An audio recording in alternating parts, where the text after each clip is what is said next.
Hey, I'm Sam. As you can see, we've had some rain and it's still raining. So I'll be recording this video inside. This is just the intro. And I've actually already recorded the video, but I wanted to do an intro out here.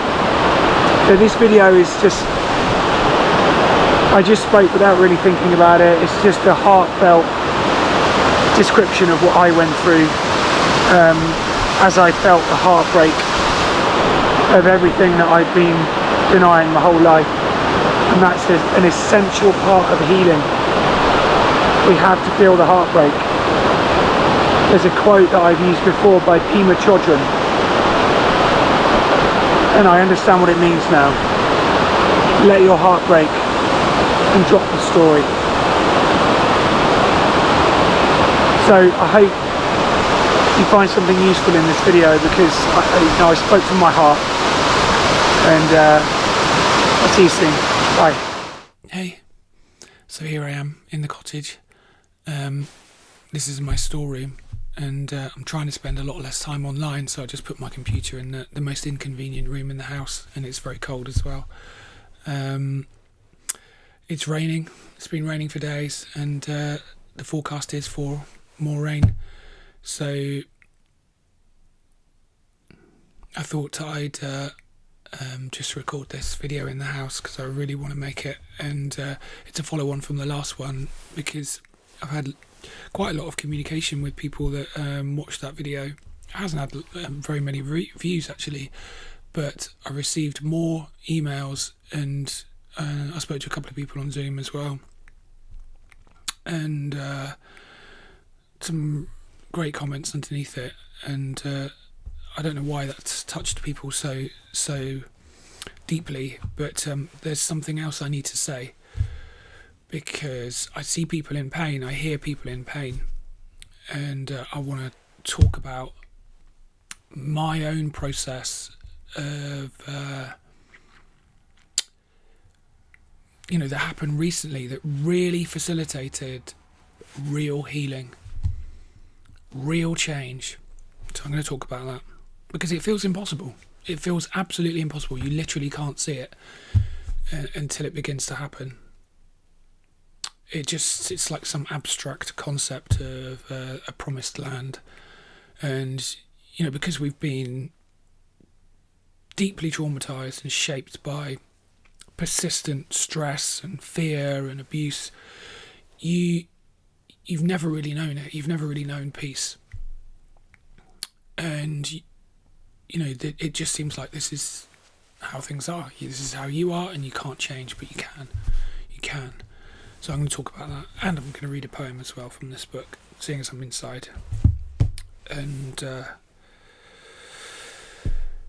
I think I'll probably do an intro for this as well outside, just to show how windy and wet it is.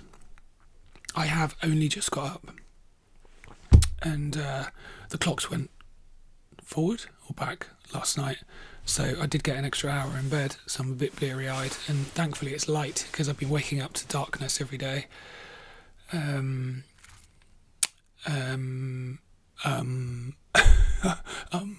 just going to talk. I did make some notes. I woke up at 3 o'clock in the morning on Saturday morning, and just scribbled down some clarity that I found in my thoughts, and so I'll try and just fit in everything I want to fit in. So where do I begin? When I did the plant medicine, and I don't want to misrepresent it either, it was a great help, but I had already got to the point where I had had enough. And that's the point we all need to get to, because we're survivors. You will hold on. You'll just hold on. You'll hold on until you absolutely have to let go. You're not going to change. You're not going to let go until you absolutely are forced to. So to make a decision to heal will facilitate a very long process of healing, and that's ongoing for me.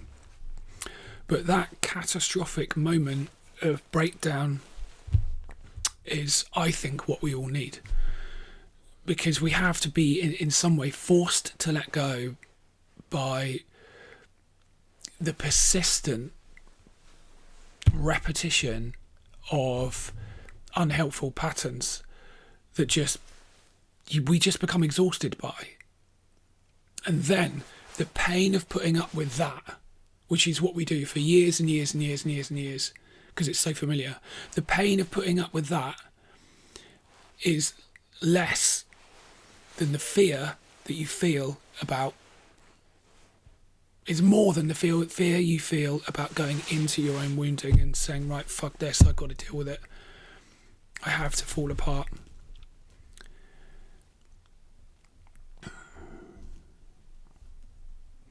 That's what happened to me anyway. So anyway, plant medicine.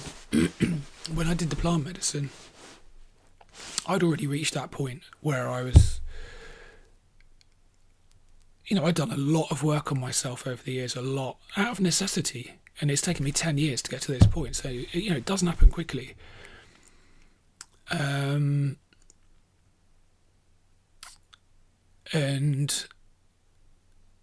yet still, the lingering voice of crippling doubt and self-consciousness and cruelty and self-blame and shame and the decisions rooted in hope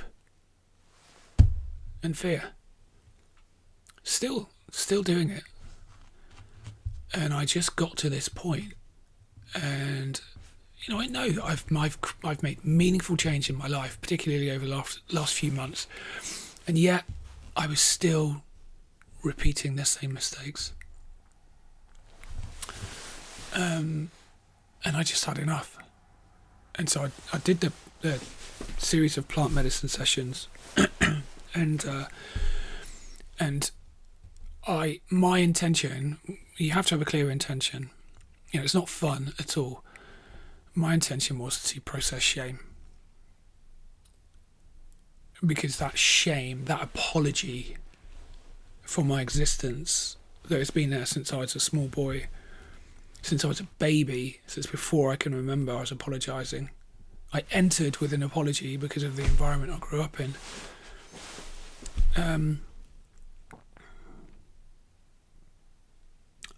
I wanted to process that. I wanted to go into it. So I knew I was going to have a difficult time, and I did. And I ended up curled up in a ball, just clutching this pillow, screaming into the pillow in this dark room, and just saying to myself over and over again, I don't want to feel this anymore.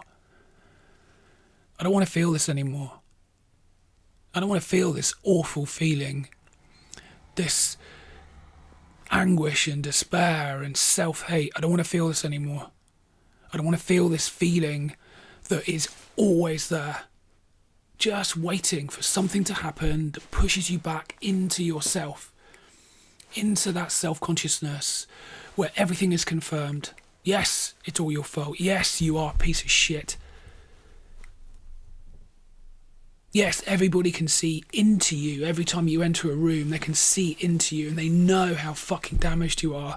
They know how little self-worth you carry. They can just see it. It's written all over your face. You exude it. It's obvious. I don't want to feel that. I don't want to feel that anymore. And I saw things.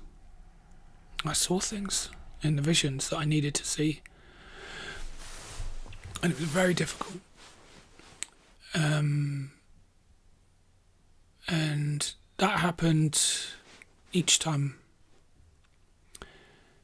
And I woke up and something had changed. I realised more clearly than ever that this is the thing with complex trauma. It's relational, it's environmental. It's not about an event, though we remember events these little islands of memory that seem to dominate the past. It's not an event. It's every fucking second of living in that environment, in those relationships.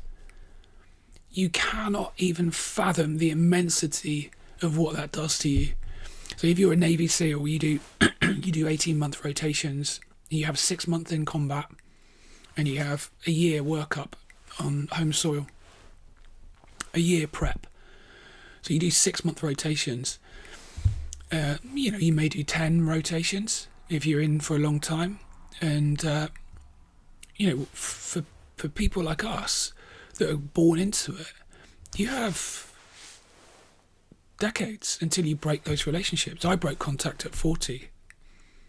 And still, for those 4 decades, I was trying to make everything all right. I was trying to adjust and appease and change and do something that made it all okay.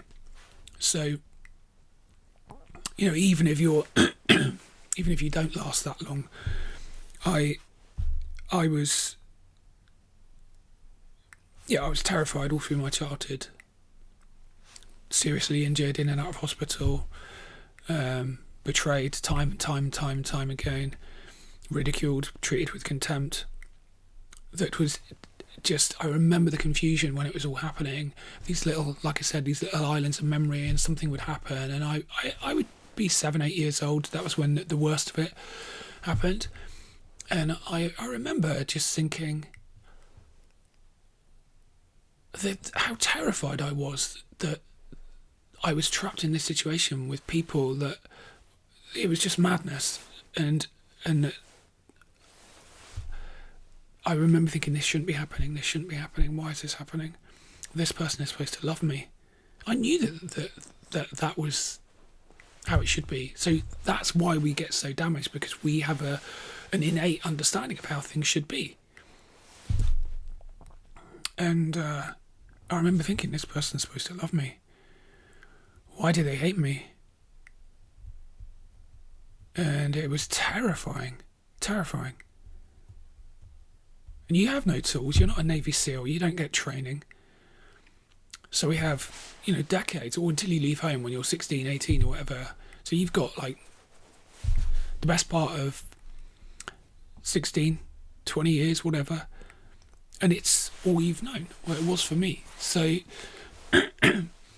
you cannot fathom the immensity of and the minutiae of detail. That's why when you start to heal, everything that you've held back, everything that you invalidated and suppressed and denied just to rationalize and normalize and survive, you have to simplify. And as you heal, the resolution of the detail of what happened to you and what that did to you just is endless.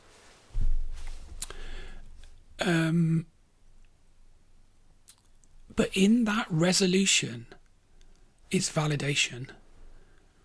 The more clearly you see, it wasn't your fault. There was nothing wrong with you.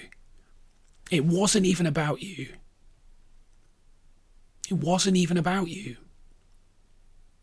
It's not what you did. It's not who you are. It's not about you. It's about them.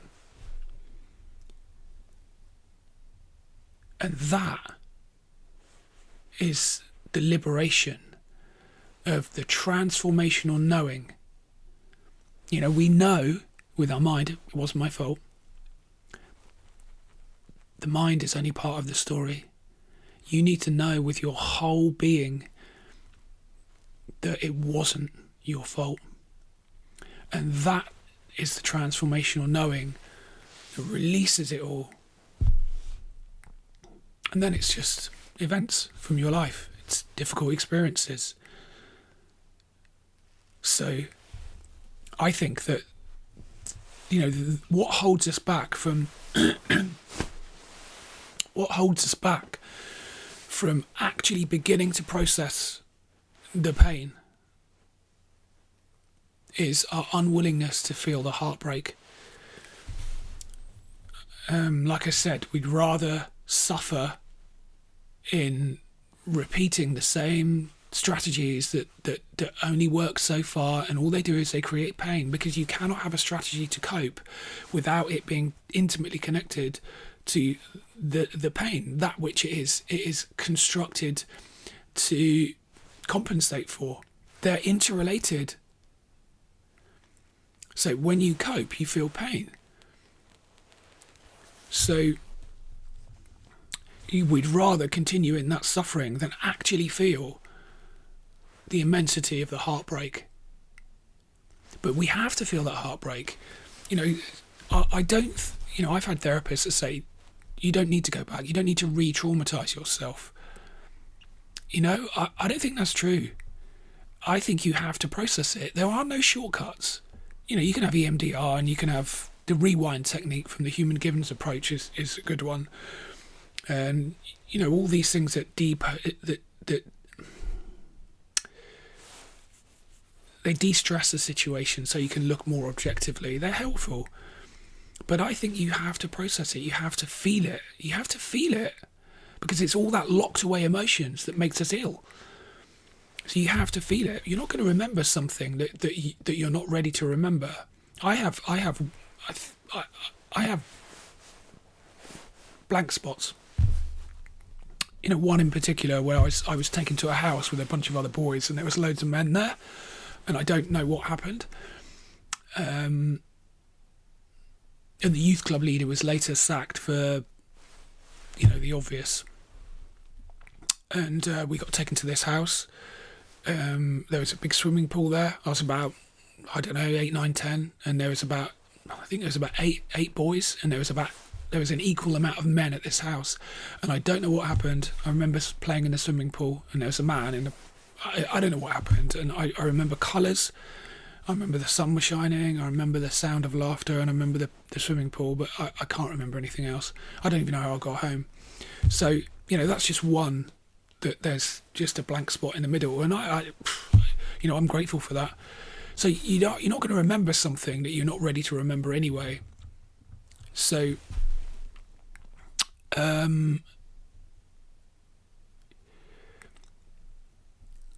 if we can remember it, we need to process it. So that heartbreak, that cry of anguish, over the years of coping, over the years of trying to find a place by doing something, trying to find the place that was denied as children, trying to find that place of belonging in the world, in relationships, by performing, by coping, by doing something that gives you a sense of validity. It all feels false, because it's not rooted in giving. It's rooted in taking something. It's rooted in a plea for belonging. It's rooted in an apology. So you're setting yourself up for a negative dynamic. Whereas if you are just being, you're not asking for anything. You're just here. If that makes sense. And so when we are doing something to belong, and we are saying, can you see me? Do you love me? Am I safe? You're asking for something all the time. And sometimes you don't get that. Often you don't get that. And that makes you feel desolate. Because you know that you're in a position of weakness all the time. A position of vulnerability, extreme vulnerability all the time. And the irony of it is, we just repeat that over and over again, and we feel that desolation. And what we don't want to feel is the heartbreak, is that cry of anguish. And when we do go through difficulty and our coping strategies don't work and we fall backwards into that cry of anguish, we do that because it is the only thing that feels real. It's the truest part of ourself, is that cry of anguish. And that's that sort of strange paradox, that the one thing that we don't want to feel is the truest part of ourselves. So that's why You have to begin to feel the heartbreak, and you have to give that cry of anguish a voice. Because it is the truest part of you. It is the way back to yourself. And when you begin the deep transformation of grief, it validates everything, and you see more clearly. You say, those feelings that I couldn't make sense of, I couldn't afford to feel, I was too terrified. I pushed them down because I said it must be my fault. If I didn't exist, this wouldn't have happened. So it must be my fault. And so you denied your feelings. And so to feel those feelings, that heartbreak, that cry of anguish, is to validate. Is to validate the child, is to validate your life now, is to validate who you are and what you feel now, as well as the past. And that's integration. You bring that child into maturity. And at first, when you start to feel it, it's going to feel raw, almost animal, because the immensity of it all is just so, it's decades of pain. But you don't have to go through decades of grieving. You know, I wish that I'd when I was going through this, the most intense period of this process, I wish that I had published those videos, because I would sit when I had the computer in my bedroom.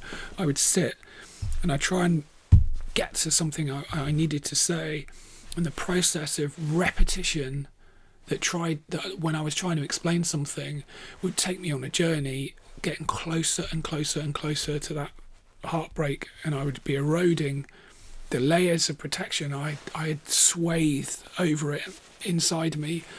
And as I spoke, my words would just gradually penetrate to the core of what I was saying, and that was to communicate the hurt. And as I did that, I would just, my whole body would flush, and I would start to cry. And they were the most painful but most transformative tears I've ever cried. They weren't desperate. They were sorrowful, surrender to heartbreak. And I wish I'd published those videos as well, but you know, it didn't happen often, maybe a dozen times, less. But I didn't want to make a spectacle of my own suffering, and I wanted to get to the point where I could talk about it in a constructive way. And so, you know, I regret that, because I think those videos would have been helpful, and there was always something missing, because when I would publish the videos after I got to a place of being able to talk about it more clearly, it was almost like, I don't know, it lacked honesty, it lacked emotional honesty, and it was just talking. But that's the process. We're protecting ourselves. We're always protecting ourselves, because we don't want to feel the heartbreak, because that heartbreak is the loss of so much. It's the loss of so much. It's a loss of everything. It's a loss of what should have been. It's a loss of love that wasn't there. It's the loss of what you wanted to give. It's the tragedy of it all. It's the tragedy of it all. But most of all, it's the loss of you. It's the loss of yourself, because you've never been here. You've never been real. You've just been coping. So it's the loss of you. And the only way back is to process it all, is to feel it all, is to cry it out, is to break apart and feel the immensity of that loss. It doesn't go away, but it doesn't control you. Every day I wake up and I feel the tragedy of it all. You know, thankfully my mother and I have worked for 20 years to heal, and now, because I'm staying with her at the moment, every night before I go to bed I hug her, because I don't want her to die if she slips away during the night. She's nearly 80. I don't want her to die racked with guilt. I want her to know that I forgive her. And that's my choice. My father and I haven't had that opportunity, but I choose to love him and forgive him. And that is in my power. That is in my power. Because the cycle has broken. The grip that pain has had on me all my life is released. And I can see them as humans, as beings with their own pain and trauma. That's the nature of what I went through was psychological abuse and neglect and some physical. But the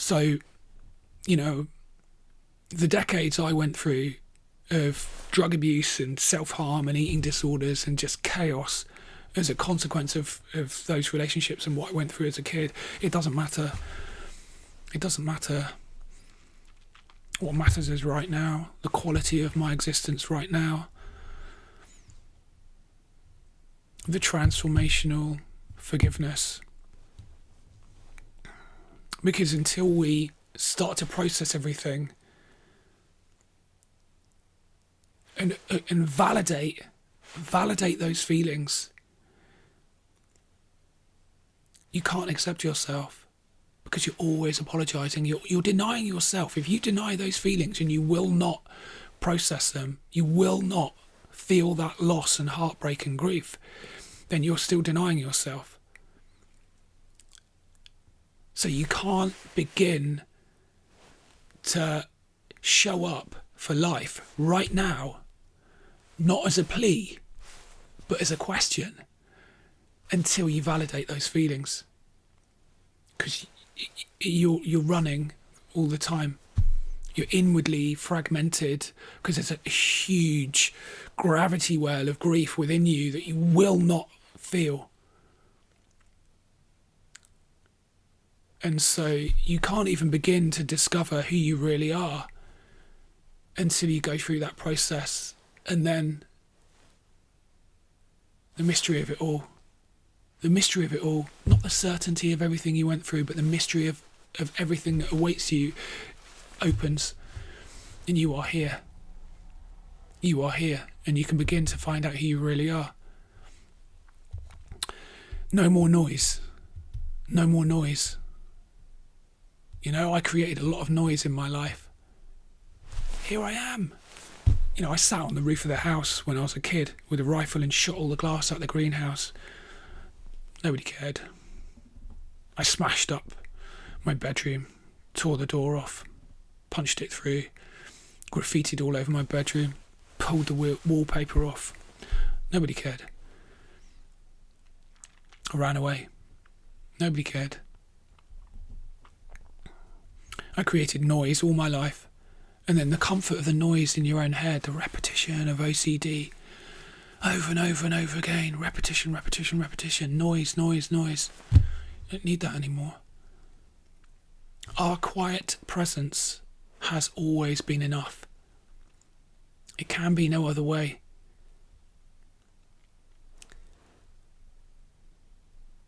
And what I saw when I was taking the plant medicine was that we are connected in ways that you cannot even fathom, and that the psychedelics give you a hint at. Your body is an energy, we are all connected, and everything is food. Everything is food for something.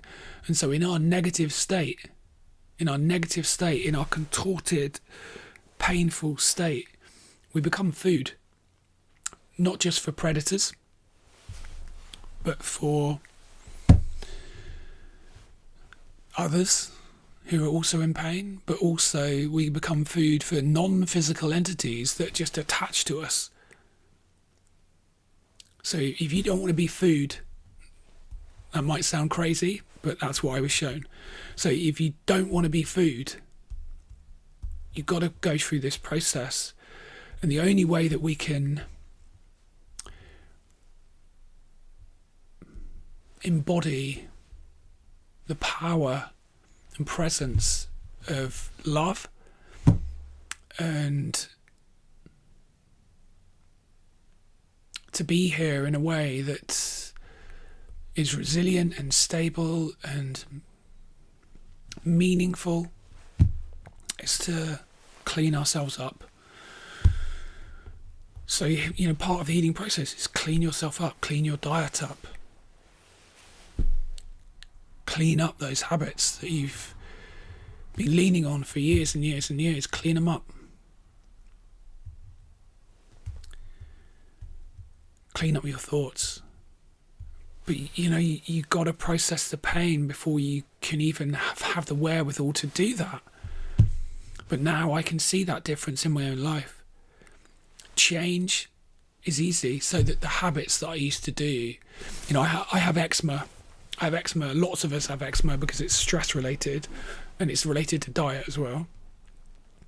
So I had eczema, and it was like a treat I would give myself to scratch that eczema until it bled, knowing that I was hurting myself. I'm just not going to do that.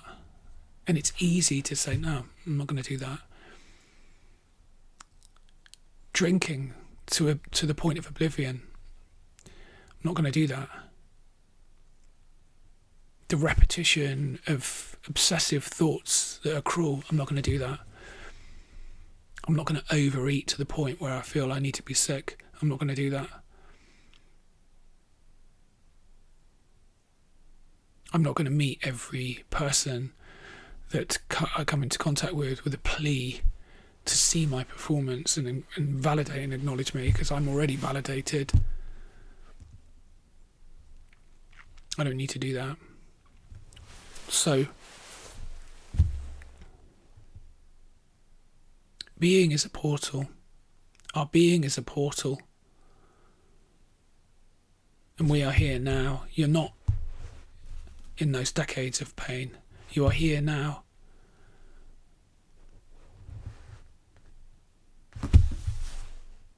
I think I'm going to read a poem now. Excuse my runny nose. God, it's so dark in here. Okay. So, if you've seen my videos, you know I'm a monomaniac with poetry. David White.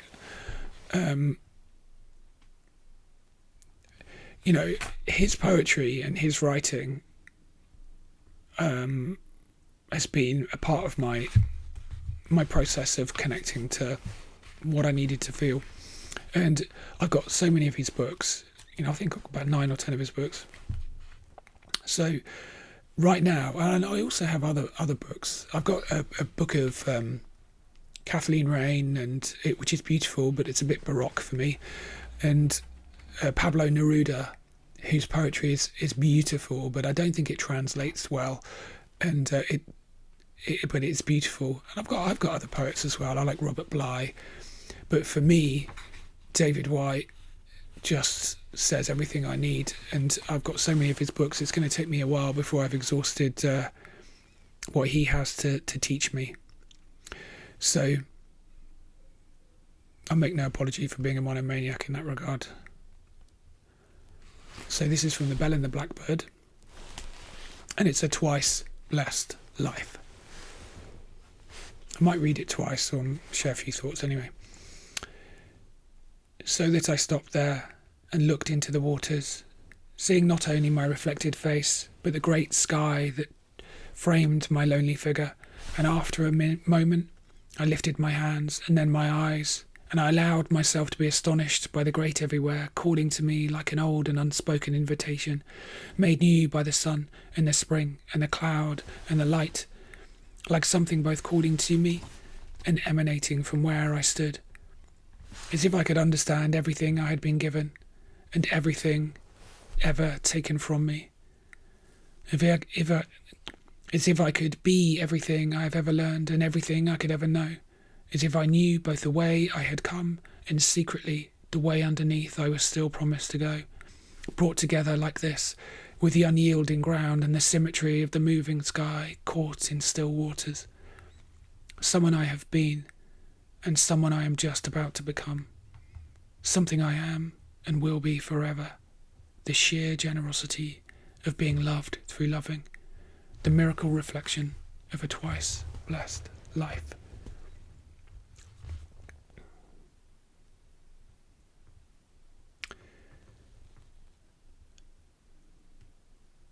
As if I could understand everything I had been given and everything ever taken from me. As if I could be everything I've ever learned and everything I could ever know. As if I could understand everything I'd been given.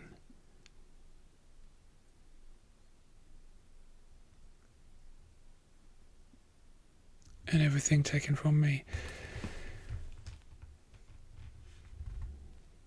I remember wanting to love, wanting to give. And I don't think that ever leaves us. And when we begin to heal, really heal,